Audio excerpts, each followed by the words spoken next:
Hello adventurers and welcome back to my channel. Today we are at the Battle of Island Mound here in Missouri, just outside of Butler, and we're going to find out some history of this region. Now this is a pretty interesting park and I'm going to show you around. There are some picnic tables, there's an area where you can congregate, there are some restrooms, and as you can see there's lots of parking. So with that said, let's go for an adventure. Now, one of the reasons I wanted to come here was because of the Courage Trail. The Courage Trail is an ADA-friendly trail that is nice and wide. It is fully gravel, but it's like a hard-packed gravel, so everyone can come out and see this historic site. And while we're going on this trail today, let me tell you a little bit more about the site itself and why it is so important. And then I'll meet you over at a memorial and a kiosk for a bit more information. In 1862, the Missouri-Kansas border was the scene of frequent raids and skirmishes between the pro-Confederate guerrilla army forces and the Union forces.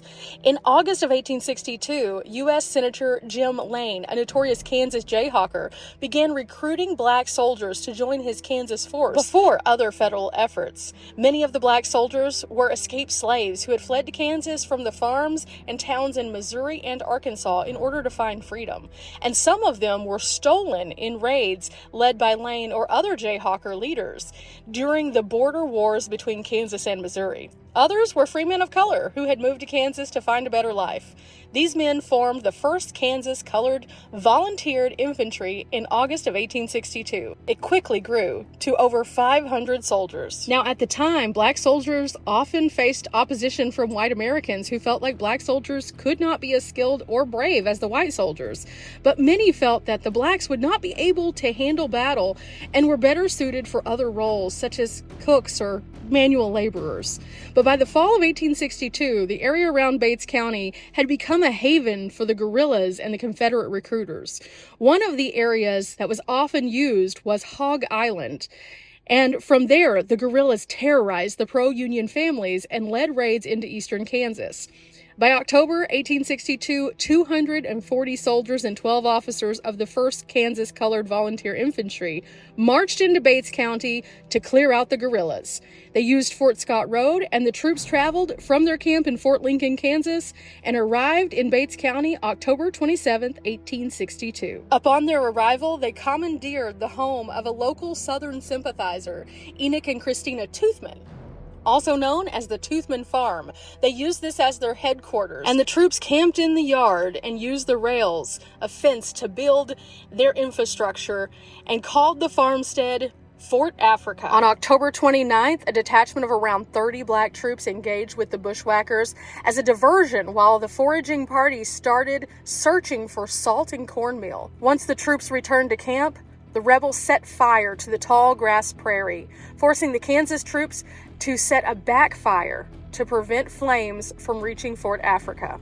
Using the smoke as a cover, the rebels fired at the troops and then withdrew, hoping that the Kansas troops would pursue them. A party of 8 black soldiers went to locate the rebel position, venturing further from camp than ordered. The troops traveled out of sight, down a low hill that was known as Island Mound. A party of about 20 men sent to locate the first squad joined them and moved further and further away from camp. The rebels had successfully lured the Kansas troops into a trap. About 130 rebel horsemen emerged from the woods bordering the river and forced the black detachment to retreat toward Island Mound. The rebel horsemen caught them before they could reach shelter in the ravine, and the battle began. On the southern slope of Island Mound, with a prairie on fire all around them, the two groups engaged in hand-to-hand combat. The rebel horsemen carried shotguns and pistols and sabers, and they outnumbered the black troops by a ratio of 6 to 1. The black soldiers fought back fiercely, using bayonets and rifle butts. When reinforcements arrived from Fort Africa, the rebel horsemen retreated over the top of Island Mound, and at the end of the battle, the Kansas regiment had 8 soldiers killed and 11 wounded. Southern losses were similar. The day after the battle, Union reinforcements arrived and descended onto Hog Island, and they found that the rebels had pulled out, leaving supplies and livestock behind. It was proven that the black soldiers were not only capable, but highly skilled and able to do a lot of things thanks to their bravery that they had demonstrated. By the end of the Civil War, over 180,000 black men served in the U.S. Army, and almost 18,000 served in the Navy. On January 13th, 1863, less than 2 weeks after the Emancipation Proclamation took effect, the 1st Kansas Colored Volunteer Infantry became the 5th Black Regiment, mustered into federal service 3 months after they won their first battle. Throughout the war, the infantry regiment saw extensive action, fighting in 16 battles and numerous skirmishes, before finally coming out of service October 1st, 1865. Wow, that was an incredible walk, and definitely something that pretty much everybody could do. It is user-friendly, it is a wide path, hard-packed, tons of great views of the actual battlefield, but also something else that I really appreciated was there's informational signs kind of scattered throughout, and also places that you can rest and stop off. And that was really nice. Now, a lot of times whenever I come to places, people ask me, hey, can you show accessible trails? And so places like this that not only have history, but also that accessibility, it really makes it where we can all come out and enjoy the history around us. But with that said, I hope you've enjoyed the history that I kind of shared as we walked around. This is an incredible site and definitely one that is a treasure to Missouri. But with that, let's dive into a few more of the things that you can find while you're here. After rounding the 0.6 mile trail, I came back to a monument, and the monument itself explains a little bit more of the site. Now, whenever I started off, I was going to just do the trail first, and then I was going to come over to the information kiosk. However, if you come to the information kiosk first, they do have a little pamphlet that helps you kind of understand a little bit more of the site as you go. This is the pamphlet in question, and as you can see, it has several pages of info, including a map, and then some of the context that you find on the signs as well.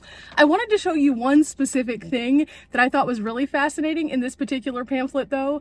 You know how we always talk about go to the visitor centers? Well, there's not a visitor center here. So this kiosk is the only place that you can get the context other than those signs kind of around. This is a more quiet site. This isn't a site that's going to have a lot of extra information, but it's a great way to come out and just spend an hour or so having a picnic here, learning about history, and again, kind of getting some brain wrinkles. Now, as you can see, this is a Leave No Trace site, but also you can see the map of the Courage Trail. The Courage Trail, again, is 0.6 miles.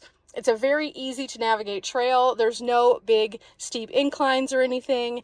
And you do have a key here that kind of tells you a little bit more about the property in general. Now, each one of these little signs right here mean that there are information signs at that spot. Most of these also have a bench of some kind so you can sit down and kind of soak in the views. Now, this site as a whole is the Toothman property, which if you were to go around from the front parking in this direction, you would find the first sign here is actually about the Toothman property right there. Now, this is a pretty interesting property as a whole because it's a 40-acre site. This was a created site that came about in 2012 as an actual historic site for the state of Missouri. And as you're coming around to each one of these little bins to find these signs, it explains how this property is a part of the bigger picture of Bates County. And then also down here, you learn about how they would burn off the fields for a variety of different reasons. I think that by coming to places like this and learning about the history that we have around us, it paints a picture of not only what is happening at that moment in that time, but it also tells about the brave people who served.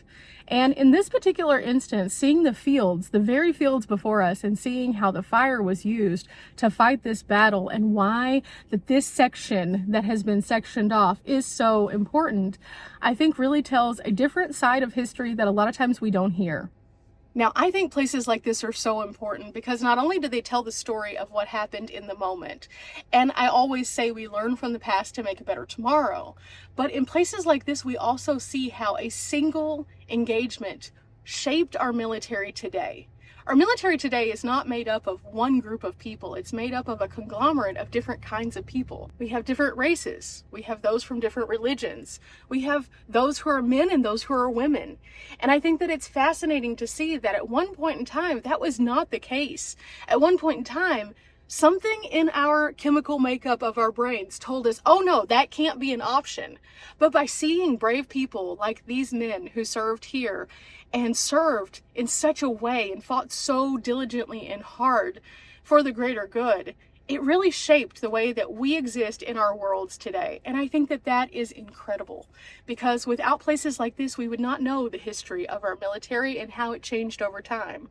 Without places like this, we would not see how the fields before us, the very fields before us, were part of the battle. They were a character as well. The Civil War shaped a lot of ways that we see the world today. We saw division amongst families. We saw generals going up against generals. We saw tactical decisions that ultimately ended in the loss of so many American lives, not just on one side, but on both. But in the midst of that, you also find these moments of bravery where people stepped outside of what they were told they should be able to do, and they showed what they could do. And I think that that's why places like Island Mound are places we should stop.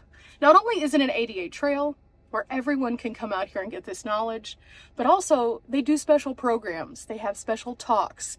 They do different kinds of things to kind of paint the picture so you can better understand the history and it can come to life. And so if you're ever outside of Butler, Missouri, and you're looking for something interesting, get some brain wrinkles here. I don't think you'll regret it. Till next time, guys, remember, we're not here for a long time, but we are here for a good time. Bye. This place was epic.